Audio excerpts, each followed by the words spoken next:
Good morning students. आज मैं आपके सामने यूनिट 2 से संबंधित तीसरे ऑडियो कंटेंट के साथ हाजिर हूँ।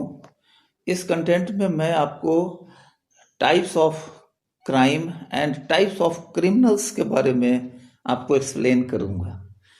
अब इसको एक्सप्लेन करने से पहले सबसे पहले मैं ये बता दूं कि आपको याद होगा मैंने क्लास में इसे भी एक्सप्लेन कर दिया था, फिर भी आप लोगों का डिमांड था कि यूनिट 2 को रिवाइज करा दिया जाए, इसलिए मैं ये आपको ऑडियो कंटेंट दे रहा हूँ। शुरू में मैं ये बताना चाहता हूँ कि आखिर ये टाइपोलॉजी क्यों, वाई टाइपोलॉजी, क्यों अपराध या अपराधियों को वर्गीकृत किया जाता है, या जब भी आप किसी प्रकार की चर्चा करते हैं तो क्यों ऐसा करते हैं, इसका क्या पर्पस होता है, क्यों अपराध विज्ञानी अपराधियों को या अपराध को वर्गीकृत करके अध्ययन करना चाहते हैं। इसके पीछे का जो मूल उद्देश्य होता है वह यह कि हम हर तरह के अपराधी को एक सामान्य अपराधी के रूप में या एक ही तरह के अपराधी के रूप में नहीं देख सकते हैं। हम उनके अपराध को, उसके सीरियसनेस, उसके उद्देश्य, उसकी प्रकृति और उसके इंटेंट, ये बाकी बहुत सारे इसके पहलू होते हैं जिसके कारण से अपराध होता है। वो अनेकों कारण हैं, तो हम उन सब को ध्यान रखें और तभी उसको हम अच्छे से उनके बारे में विचार कर सकते हैं, उनके बारे में अनुसंधान कर सकते हैं, उनके बारे में आगे थॉट दे सकते हैं। दूसरा कि इसका एक उद्देश्य यह भी होता है, जब न्यायविद हमारे इसका निर्धारण करते हैं, अपराध का निर्धारण करते हैं, दंड देने की प्रक्रिया की शुरुआत करते हैं, तो उन्हें भी आसानी होती है अपने जजमेंट तक पहुंचने में, क्योंकि वो विभिन्न ट्रायल्स के माध्यम से अपराधियों के बारे में, उसके क्लासिफिकेशंस के बारे में, उसकी हिस्ट्री तलाशना, उस तरह के अपराध के लिए अब तक कहाँ कहाँ क्या क्या सजाएं दी गई हैं, इसको एनालाइज करना काफ़ी आसान हो जाता है। और यही कारण है कि अलग अलग जो सोशियोलॉजिस्ट और विधि विज्ञानी हैं, उन्होंने जहाँ तक संभव हुआ है वह अपराध और अपराधियों को वर्गीकृत करने में अपना योगदान दिए हैं। भारत की जो कानूनी संरचना है वहाँ भी बहुत तरह के कानून बने हुए हैं, और हर कानून जो है वह एक यूनिक होता है। उस कानून के निर्माण का उद्देश्य अलग होता है, उस कानून के वायलेशन के लिए अलग अलग सजाएं होती हैं। जैसे आपको मैं एक उदाहरण से अच्छी तरह समझा सकता हूँ कि अगर एक सवर्ण व्यक्ति के द्वारा किसी दलित की हत्या हो जाती है तो यह भारतीय दंड संहिता आईपीसी का तो उल्लंघन है ही।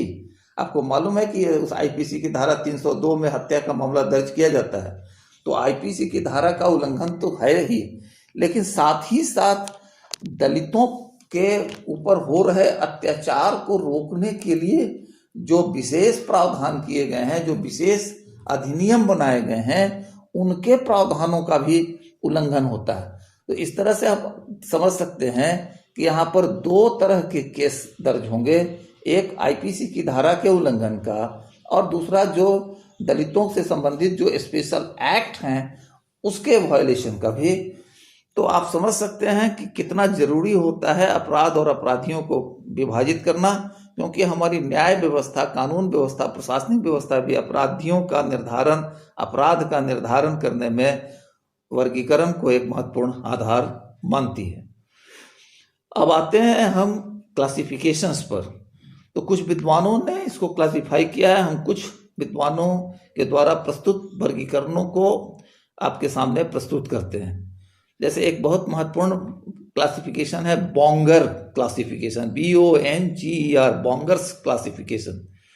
बॉन्गर ने अपनी पुस्तक क्रिमिनोलॉजी एंड इकोनॉमिक कंडीशंस 1916 में उद्देश्य के आधार पर अपराध को 4 श्रेणियों में विभाजित किया है।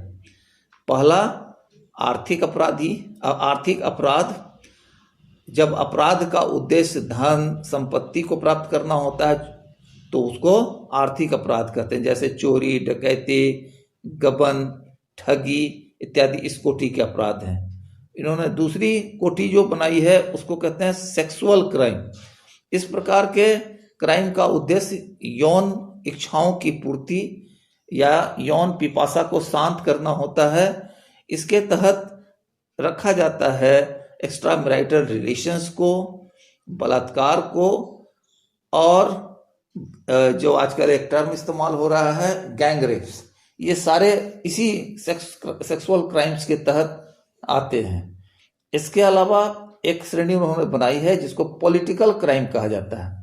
ये पॉलिटिकल क्राइम जो है राजनीतिक लाभ उठाने के लिए किया जाता है।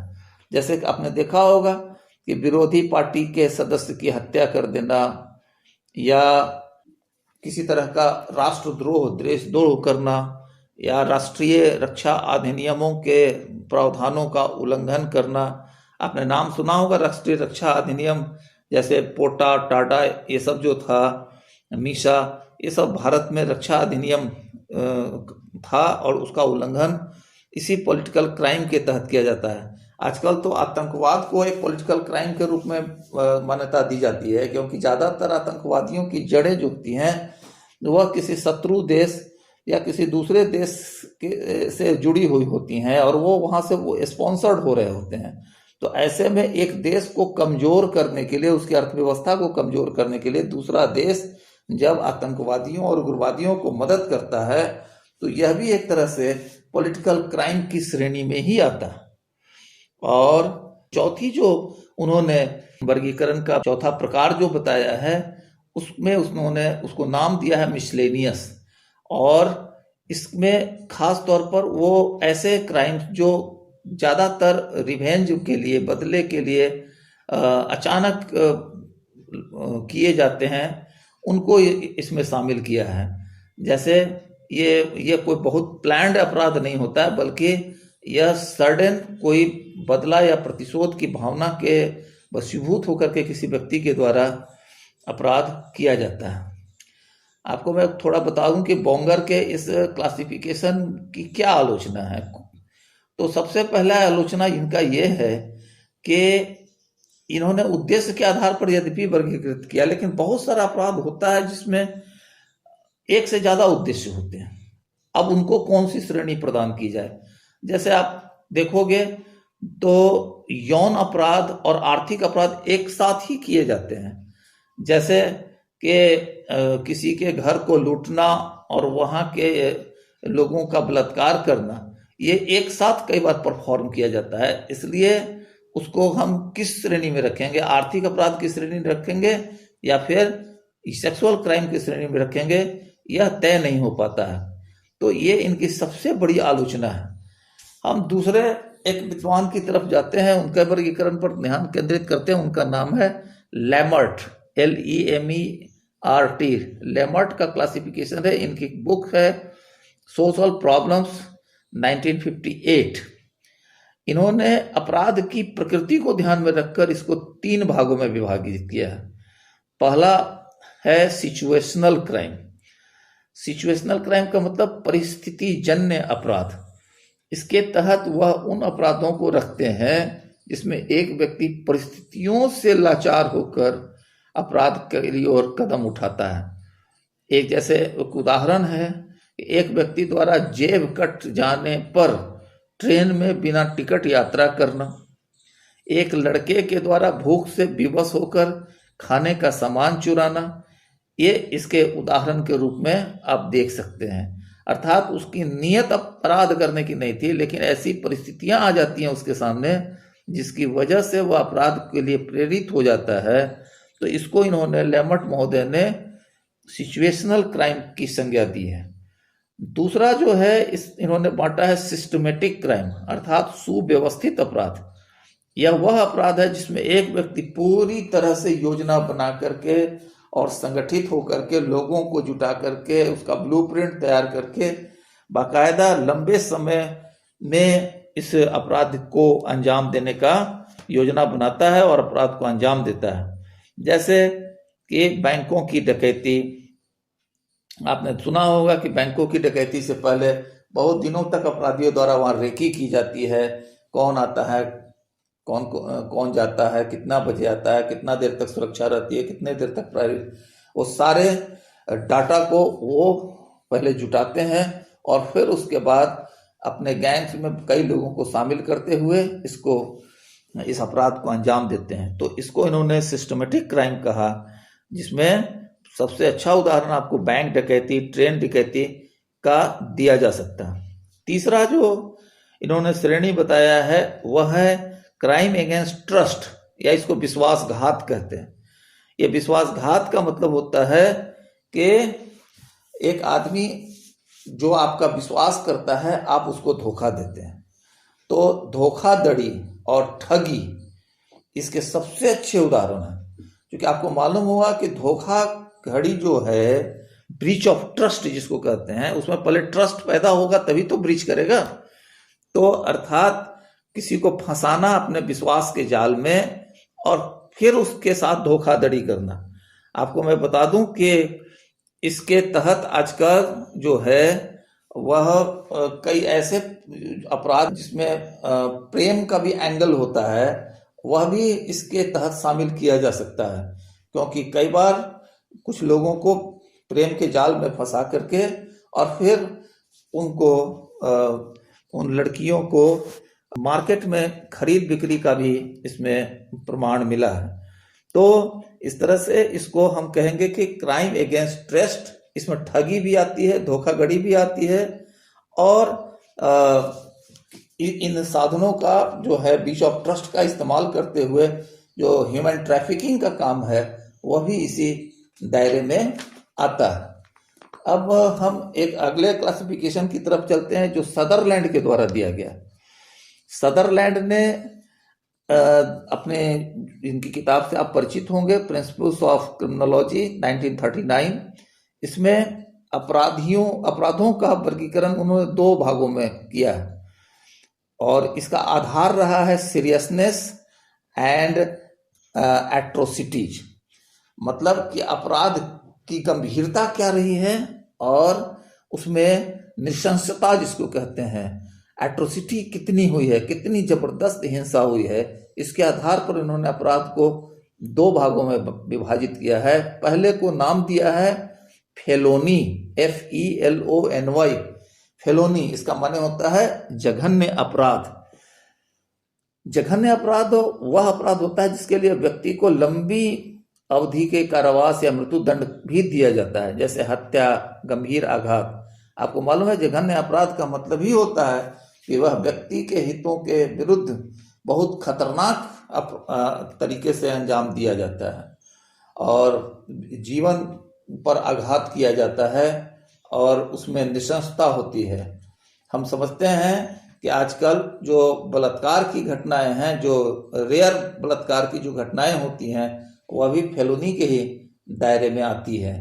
आपको निर्भया कांड याद होगा, जिसमें बहुत नृशंस तरीके से जो है क्रूरतापूर्ण तरीके से एक न सिर्फ बलात्कार किया गया बल्कि उसकी हत्या भी कर दी गई थी।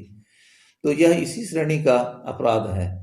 और दूसरा उन्होंने नाम दिया है मिसडीमिनर। ये स्पेलिंग आप देख लें, MISDEMEANOUR, मिसडीमर। N इसमें साइलेंट रहता है, मिसडीमर।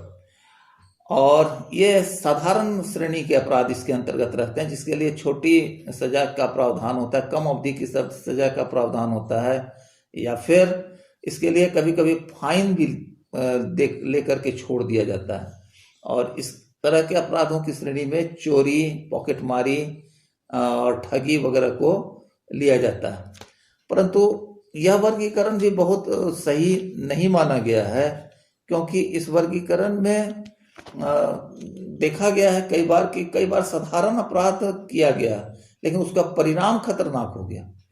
जैसे कि एक व्यक्ति द्वारा पैसों की चोरी जो किसी के इलाज के लिए सुरक्षित थे, चोरी कर लिए गए और फलतः इलाज के बिना उस व्यक्ति की मृत्यु हो गई। तो ये आप देखेंगे कि उसने एक छोटी सी चोरी की, लेकिन उस चोरी का परिणाम ये हुआ कि एक व्यक्ति की मृत्यु हो गई, क्योंकि वो पैसे इलाज के लिए थे, वो सही समय तक पहुंच नहीं सके। तो जो साधारण मिसडीमर टाइप का क्राइम हो सकता था वो फेलोनी में कन्वर्ट हो जाता है। दूसरा, एक समाज के मूल्यों में दूसरे समाज के मूल्यों से काफी अंतर होता है, जिससे कि अपराध क्रिया जो है वो उसका सीरियसनेस जो है वो अलग अलग वहाँ काउंट होता है। जैसे एक उदाहरण ले लें, जैसे कि आप अपने समाज में जैसे डायन प्रथा के कारण जो है कोई सीरियस इसको क्राइम नहीं माना जाता, इसके लिए शायद दंड का प्रावधान भी नहीं है, लेकिन जनजातीय समाज में डायन प्रथा को बहुत सीरियस क्राइम लिया जाता है और इसके लिए कई बार तो उनके द्वारा जान से भी मार दिया जाता है इसमें। इसी तरह से बदचलनी भी इसी तरह का है। ट्राइबल सोसाइटी में इसको बहुत सीरियस, एडल्ट्री जिसको कहते हैं, बहुत सीरियस क्राइम है। अपने समाज में ये कोई खास इस तरह का क्राइम नहीं है। इसी तरह से हम देखते हैं कि और भी बहुत सारे वर्गीकरण हैं। एक वर्गीकरण को और आपको मैं बता दूं, वो है भारत में कानूनी दृष्टिकोण से। ये कानूनी दृष्टिकोण से जो है अपराध को 3 मुख्य श्रेणी में बांटा जाता है। जैसे पहला है क्राइम अंडर आईपीसी अर्थात इंडियन पीनल कोड। एक धारा है 1860 से चल रही है, ये कानून है और ये अभी भी अंग्रेजों के ज़माने का ये कानून जो है अभी भी कंटिन्यू कर रहा है और इसी के तहत ज़्यादातर सीरियस क्राइम को सज़ा का निर्धारण किया जाता है। इस आईपीसी के तहत आता है हत्या, मारपीट, अपहरण, चोरी, लूट, विश्वासघात, मानहानि, सार्वजनिक अशांति पैदा करना, ये सब तरह के अपराध आते हैं। दूसरा जो है इसमें क्राइम अंडर सीआरपीसी। सीआरपीसी का मतलब होता है क्रिमिनल प्रोसीजर कोड, दंड प्रक्रिया संहिता। इसके तहत उन अपराधों को रखा जाता है जो दुर्व्यवहार या मिसकंडक्ट से संबंधित हैं अथवा शांति नष्ट करने से संबंधित होते हैं। और तीसरा जो है वह क्राइम अंडर लोकल एक्ट और स्पेशल एक्ट होता है।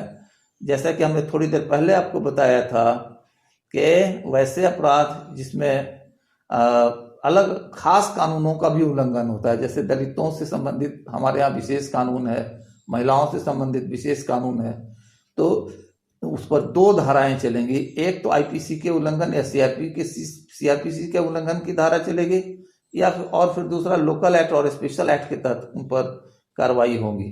जैसे एक उदाहरण और इसमें ले सकते हैं कि बिहार में नशाबंदी का उल्लंघन जो है वह लोकल एक्ट का उल्लंघन माना जाएगा, क्योंकि सिर्फ बिहार में नशाबंदी लागू है।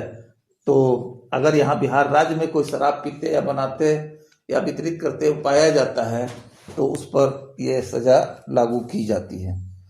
इसके अलावा हम वर्गीकरण और दूसरे ढंग से करके देखेंगे।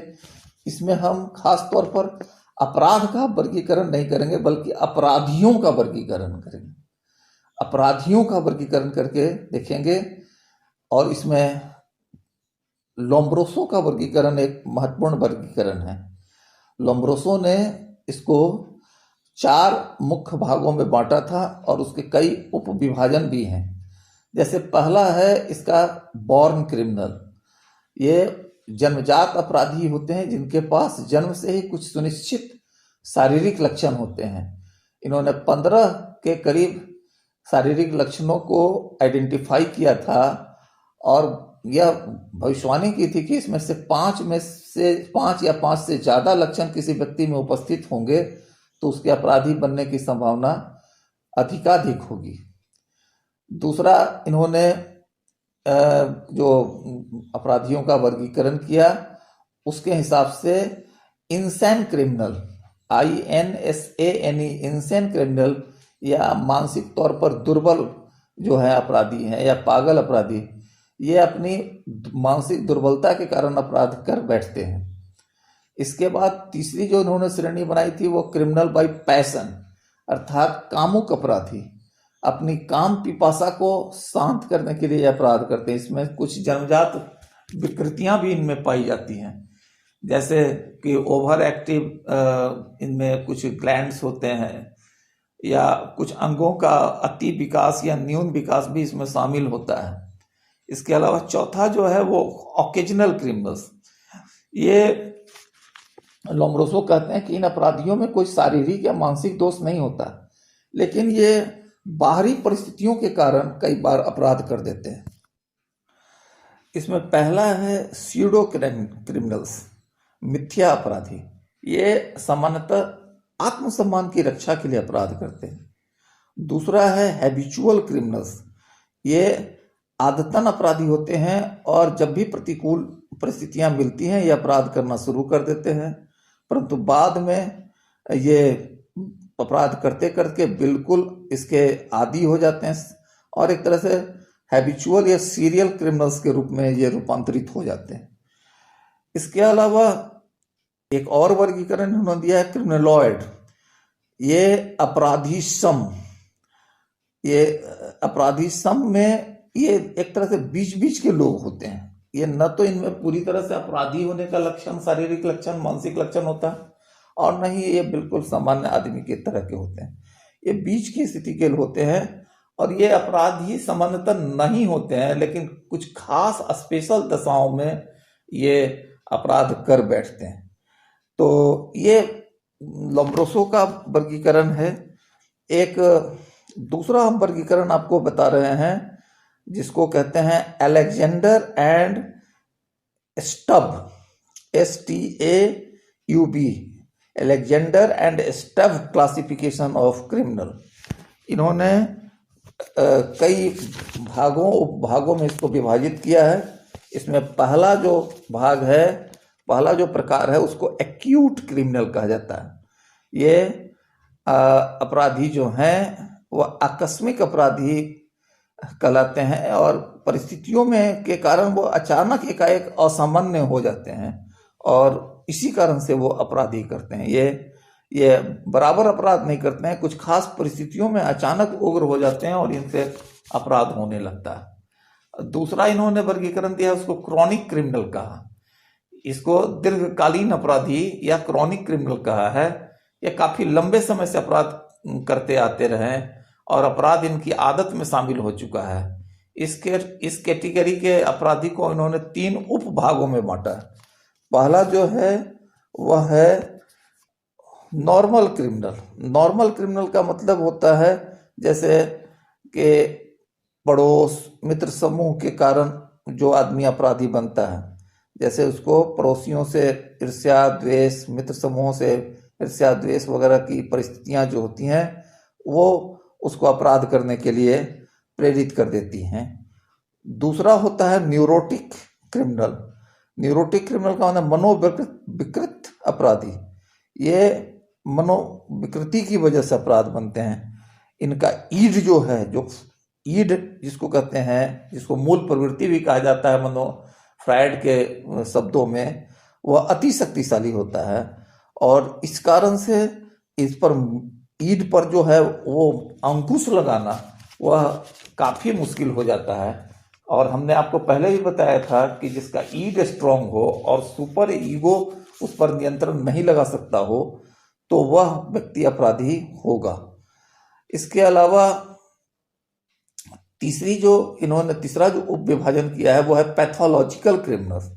ये शारीरिक दोष के कारण अपराध करते हैं।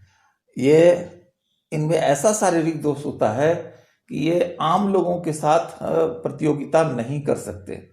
ये अपने आप को हीन समझते हैं और आम लोगों के साथ प्रतियोगिता से बचते हैं, भागते हैं, या कई बार शारीरिक रूप से कमजोर होने के कारण प्रतियोगिता के लायक नहीं रहते हैं। अतः ये प्रतियोगिता को जीतने के लिए या फिर आगे बढ़ने के लिए ये कोई साइड का रास्ता अपनाते हैं और वह साइड का रास्ता सामान्यतः सोशली सैंक्शन्ड नहीं होता है। इस कारण से इनको अपराधी के रूप में जाना जाता है। तो कुल मिलाकर के हम अगर एक सामान्य वर्गीकरण करें अब हम लोग अपनी तरफ से कि कितने तरह के अपराधी होते हैं, तो हम लोग उसको करीब करीब 6-7 कैटेगरी में हम लोग इसको बांट सकते हैं। जैसे फर्स्ट क्रिमिनल या जिसको प्रथम अपराधी कहते हैं, वैसे अपराधी जो जीवन में पहली बार जिन्होंने अपराध किया है। कानून की नज़र में भी फर्स्ट क्रिमिनल और हैबिचुअल क्रिमिनल्स के बीच में भेद किया जाता है। दूसरा ऑकेजनल क्रिमिनल्स। तीसरा ऑक्यूपेशनल क्रिमिनल्स, जो पेशेवर अपराधी हैं। ये उनका पेशा ही है, उनका रोजी रोटी जो है अपराध करना ही होता है। इसके अलावा हैबिचुअल क्रिमिनल्स जिसमें सीरियल किलर्स वगैरह भी आते हैं। इसके अलावा हम एक भाग कर सकते हैं व्हाइट कॉलर क्रिमिनल्स का, जिसको श्वेत वसन अपराधी कहते हैं। एक कैटेगरी कर सकते हैं बॉर्न क्रिमिनल्स, जो जन्मजात अपराधी होते हैं।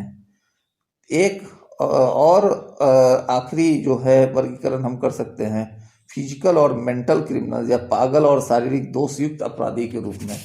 तो इस तरह से हम एक सामान्य वर्गीकरण में 7-8 कोटि में इसको बांटते हुए इसको समअप करेंगे इस सेक्शन को। हमने आपको इस सेक्शन में यूनिट 2 के इस सेक्शन में जो है वो 3 चीज़ें हम लोगों को पढ़नी थी। Legal concept of crime, sociological concept of crime, और इसके साथ साथ type of crime and criminal. ये तीनों हमने आपको बता दिया। ये तीनों आपके लिए जो ऑडियो कंटेंट है वो एक रिवीजन क्लास के रूप में है।